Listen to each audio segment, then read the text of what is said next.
Sample मैं आपको आज समझा दूंगी, फिर आपने अपने अपने कोड में वो चीजें चेंज कर लेनी है। जैसे कि आपको ये कोड नजर आ रहा होगा, सबसे पहले जो इनुमरेशन है वो सबने डिक्लेयर की हुई है और उसको सब यूज भी कर रहे हैं लेक्सिकल एनालाइजर में। इसके बाद आपने क्या करना है, एक और इनुमरेशन डिफाइन करनी है, वो है कोड काइंड की, सॉरी नोड काइंड की। उसमें होता क्या है, बेसिकली आपने जो ट्री में नोड्स बनानी है वो कितने किस्म की हैं। जैसे कि ये नोड है तो ये आपकी एक कांस्टेंट नोड है जिसमें आपके नंबर आ सकते हैं। ये जो नोड है ये आपकी ऑपरेटर नोड है जिसमें आपके मल्टीपल ऑपरेटर्स आ सकते हैं। थर्ड नोड होती है आपकी जिसमें आप वेरिएबल लिख सकते हैं। तो ये तीन तरह की नोड आपकी हो सकती हैं। इन एक्सप्रेशन की बात करी हूँ जहाँ पे आपने एक्सप्रेशन की सारी इम्प्लीमेंटेशन की हुई है। सो उसने क्या किया है कि एक इन्यूमरेशन ली है, उसमें ये तीनों टाइप्स डिफाइन कर दिए हैं कि नोड या तो फिर आपकी ऑपरेटर नोड हो सकती है या फिर कांस्टेंट, एंड आईडी का मतलब है आइडेंटिफायर या फिर वेरिएबल वाली नोड हो सकती है। और ये इसका नाम रख दिया न्यूमरेशन का। देन ट्री इम्प्लीमेंटेशन के लिए आपको पता है एक स्ट्रक्चर क्लास में आनी पड़ती है, तो आपने यहाँ पे एक स्ट्रक्चर डिफाइन कर दिया ट्री नोड के नाम से। उसके अंदर आपने सबसे पहले डिफाइन किया नोड काइंड कि किस किस्म की नोड है वो आपने डिफाइन करना है। फिर जब आपको पता चल जाएगा कि कौन सी नोड है, फिर उस लिहाज से आपने उसकी वैल्यूज या एट्रीब्यूट सेट करने हैं। फॉर एग्जांपल आपकी नोड जो है वो ऑपरेटर नोड है, तो ऑपरेटर नोड के साथ आपका ऑपरेटर प्लस सेट हो जाएगा। इसी तरह अगर आपकी कांस्टेंट नोड है तो कांस्टेंट नोड की वैल्यू सेट हो जाएगी इस वैल्यू वाले एट्रीब्यूट में। तो उसने क्या लिखा है, एक वैल्यू का एट्रीब्यूट है, देन आपका नेम का एट्रीब्यूट है। यहाँ पे करेक्टर पॉइंटर लिया हुआ है, आप इसको स्ट्रिंग लेंगे और स्ट्रिंग नेम डिफाइन करेंगे। Next is token type. Means अगर फॉर एग्जांपल आपकी ऑपरेटर नोड है तो कौन सा ऑपरेटर है, प्लस है, माइनस है, मल्टीप्लाई है, उसका टोकन आपको इस इन्यूमरेशन से मिल जाएगा। तो ये इसका ऑब्जेक्ट बनाया हुआ है। एंड देन आपको पता है कि ट्री में आपके पास चाइल्ड्स होते हैं, तो आपने यहाँ पे दो पॉइंटर्स लिए हैं, left child and right child. ये आपका स्ट्रक्चर बन गया जो कि आप यूज करेंगे ट्री इम्प्लीमेंटेशन में। ठीक है। अब सबसे पहले जब आपने पॉइंटर्स सॉरी ऑपरेटर्स की इम्प्लीमेंटेशन की थी, तो आपने ये तीन जो है वो फंक्शंस इम्प्लीमेंट किए थे, एक्सप्रेशन, टर्म एंड फैक्टर। आज इनकी इम्प्लीमेंटेशन में आपको एक्सप्लेन कर दूंगी कि पॉइंटर में कन्वर्जन कैसे करनी है। अब जो बाकी ऑपरेटर्स होंगे उनके फंक्शंस आपने पॉइंटर इम्प्लीमेंटेशन के साथ खुद इम्प्लीमेंट करने हैं। जैसे मैंने आपको लास्ट टाइम भी बताया था, आपको टर्म एंड फैक्टर का जो है फंक्शन इम्प्लीमेंट करवा दिया था, एंड देन बाकी जितने भी ऑपरेटर थे वो सब उसके कॉपीज थी। मींस आपने जस्ट उसी कोड को कॉपी करना था, एंड देन आपने उसमें सिर्फ और सिर्फ ऑपरेटर्स को चेंज कर देना था, तो वो बाकी ऑपरेटर्स भी सारे आपके इम्प्लीमेंट हो जाते। तो आज भी यही करेंगे हम। मैं आपको टर्म फैक्टर और इनकी इम्प्लीमेंटेशन दिखा दूंगी, आपने बाकी ऑपरेटर्स की इम्प्लीमेंटेशन के लिए जस्ट कोड को कॉपी पेस्ट करना है और उनके ऑपरेटर्स को चेंज करना है।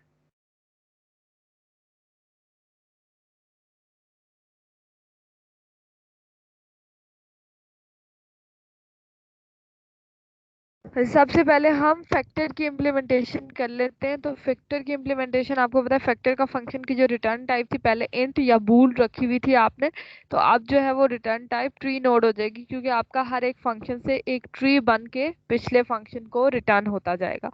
तो ट्री फंक्शन में, फैक्टर के फंक्शन में क्या है, सबसे पहले आपने टोकन गेट करना होता है और उस टोकन से आपको पता चलता है कि वो नंबर है, वो यूआईडी है, या फिर वो लेफ्ट ब्रैकेट है। सबसे पहले लेफ्ट ब्रैकेट के इम्प्लीमेंटेशन में आपको बता दूं, लेफ्ट ब्रैकेट की जो इम्प्लीमेंटेशन है उसमें सबसे पहले आपको स्टार्टिंग राउंड ब्रैकेट को डिटेक्ट करना होता है। ठीक है, लेकिन इसमें कोई ऐसा जो है वो वैल्यू नहीं है जिसकी आप नोड क्रिएट करें, क्योंकि फिलहाल नोड जो है वो या तो नंबर की बनती है या फिर वेरिएबल या फिर ऑपरेटर की। तो इसमें से जो लास्ट पोर्शन है उसमें कोई भी ऐसी चीज नहीं है जिसकी नोड बन सके। तो वो आपका section as it is copy paste होगा जो पहले इम्प्लीमेंटेशन आपने की हुई है। तो इसमें कोई चेंजिंग नहीं आएगी। जो ऊपर वाले दोनों नोड्स हैं उसमें आपने चेंज करना है। और उसमें क्या चेंज करना है, फॉर एग्जांपल आपका जो टोकन आया ये आपका नंबर था, कांस्टेंट नोड थी, तो आपका यहाँ पे नंबर ये ट्रू हो गया, तो आपने इसके अंदर आके क्या किया, उस नंबर की नोड बनानी है। अब नंबर की नोड बनाने के लिए आपको सबसे पहले उसको मेमोरी एलोकेट करनी है, तो आपने न्यू करके उस ट्री की एक नोड क्रिएट कर ली है। अब नोड क्रिएट करने के बाद आपने बता दिया उसकी काइंड क्या है, कांस्टेंट नोड है, उसकी वैल्यू क्या है, वैल्यू असाइन कर दी, नेम उसका नहीं है तो आपने नल कर दिया। क्योंकि ये आपकी लीफ नोड्स हैं तो आपके दोनों पॉइंटर्स जो है वो नोड के नल हो जाएंगे।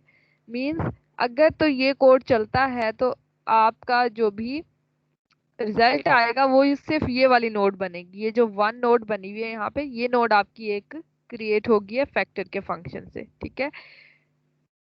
देन इसी तरह सेम कोड आपने जो है वो यूआईडी या वेरिएबल के लिए भी करना है। आप नोड क्रिएट करेंगे, आप बता देंगे कि वो आईडी की नोड है, और उसमें जो भी उसका नाम होगा आप वो नेम में डाल देंगे। यहाँ पे नल लिखा हुआ है, आप यहाँ पे उसका नेम, वेरिएबल नेम जो भी है वो भी डाल सकते हैं, एंड देन दोनों चाइल्ड उसके नल हो जाएंगे। देन जब आपका फैक्टर का फंक्शन ये नोड बना लेता है तो आपने देखा है हर एक केस के बाद यहाँ पे लिखा हुआ है return t and break. T वो पॉइंटर है जो आपने लिया था यहाँ पे नोड क्रिएट करने के लिए, उस टी को आप रिटर्न कर देते हैं पिछले फंक्शन में। ये टी जो है पॉइंट कर रहा होगा उस वन वाली नोड को जो मैंने आपको अभी दिखाई है, ठीक है। तो यहाँ से आप रिटर्न हो जाएंगे पिछले फंक्शन में। पिछला फंक्शन आपका टर्म का फंक्शन है। अब टर्म का फंक्शन क्या करता है, यहाँ पे ये देखें ये फैक्टर का फंक्शन कॉल हुआ है, तो यहाँ पे जब टर्म रिटर्न हो फैक्टर का फंक्शन रिटर्न होगा तो उसके पास ये वन वाली नोड होगी। और ये नोड देखें यहाँ पे हमने असाइन कर दिए टी वेरिएबल को, और ये इस फंक्शन का टी पॉइंटर है। इस फंक्शन में दो पॉइंटर लिए हुए हैं, एक टी है और एक पी है। टी यूज हो रहा है जो कि पिछले फंक्शन से कोई भी ट्री रिटर्न होता है उसको सेव करने के लिए, और पी इस फंक्शन का न्यू नोड क्रिएट करेगा। और टर्म के फंक्शन के अंदर आपको पता है कि मल्टीप्लाई की नोड क्रिएट होगी, तो उसके लिए ये आपने पी पॉइंटर लिया हुआ है। अब यहाँ पे जब फैक्टर टी को असाइन हो जाता है तो इसका मतलब ये है कि ये जो नोड आपने बनाई हुई है वन, इसको एक पॉइंटर पॉइंट कर रहा है जिसका नाम है टी। अब आगे आपने जो इम्प्लीमेंटेशन लिखी हुई है वो इम्प्लीमेंटेशन इसलिए है कि जब भी आप पॉइंटर नोड क्रिएट करेंगे, पहले तो लीफ नोड थी, लेकिन जो ऑपरेटर नोड है वो लीफ नोड नहीं होता, वो मिडल जो है वो नोड्स होती हैं। तो ऑफ कोर्स उसके आपने लेफ्ट और चाइल्ड पॉइंटर्स में कुछ ना कुछ अटैच करना है। तो उसकी चेकिंग के लिए कि किस पॉइंटर में डाटा डल चुका है, उसको चेक करने के लिए आपने यहाँ पे एक फ्लैग लिया हुआ है। इनिशियली फ्लैग 0 है, तो 0 का मतलब ये है कि अभी कोई भी पॉइंटर जो है वो फिल नहीं हुआ। तो जब पॉइंटर कोई भी फिल नहीं हुआ इसका मतलब ये है कि आपकी अभी तक ऑपरेटर नोड भी नहीं बनी। तो ऑपरेटर नोड बनाने के लिए आप ये इफ स्किप कर देते हैं और नीचे आ जाते हैं, आप टोकन गेट करेंगे। अब टोकन गेट करने के बाद आपको पता चला कि वो टोकन या तो मल्टीप्लाई होना चाहिए या फिर डिवाइड। अभी यहाँ पे जो एक्सप्रेशन है वो है हमारे पास 1 × 2, तो आपके पास यहाँ पे मल्टीप्लाई डिटेक्ट हुआ, देन मल्टीप्लाई की आपने यहाँ पे नोड क्रिएट कर दी। तो वो सेम प्रोसेस है नोड क्रिएट करने का, आपने न्यू करके उसको मेमोरी एलोकेट की। काइंड कौन सी है, ऑपरेटर नोड है, ऑपरेटर कौन सा है वो आपको पता चल जाएगा यहाँ से जो आपने टोकन गेट किया था। एंड देन साथ ही साथ आपने क्या करना है, फर्स्ट टाइम आ रहे हैं तो इसका मतलब ये आपने अभी तक कोई भी पॉइंटर ऑपरेटर नोड का फिल नहीं किया, तो आपने सबसे पहले क्या किया है कि p arrow left child equals to t, means इस पॉइंटर नोड, ये जो मल्टीप्लाई की नोड थी ये यहाँ से क्रिएट हुई, और इसके लेफ्ट चाइल्ड में आपने ये वन की नोड डाल दी है जो कि फैक्टर से रिटर्न हुई थी।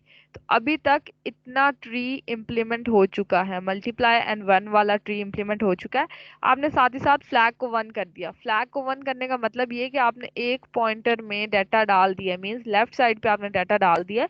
आप जब नेक्स्ट टाइम आएंगे इस फंक्शन में तो आपने इसके राइट साइड पे डाटा डालना है। अगेन आपका ये लूप चलेगा, अगेन आपका फैक्टर फंक्शन कॉल हो जाएगा। आपने नीचे फैक्टर के फंक्शन में जाना है, आपने टोकन गेट किया, अब आपको जो टोकन मिला है वो है 2। तो 2 अगेन आपका नंबर का केस ट्रू होगा, और आपने यहाँ पे सारी नोड्स फिल आउट कर लेनी है, और आपसे यहाँ पे ये एक नोड क्रिएट करके फंक्शन को पीछे रिटर्न कर देगा जो कि नोड होगी ये 2 वाली। अब आपके पास इस फैक्टर के फंक्शन के पास ये 2 आ गया है और इसको आप टी पॉइंट कर रहे हैं।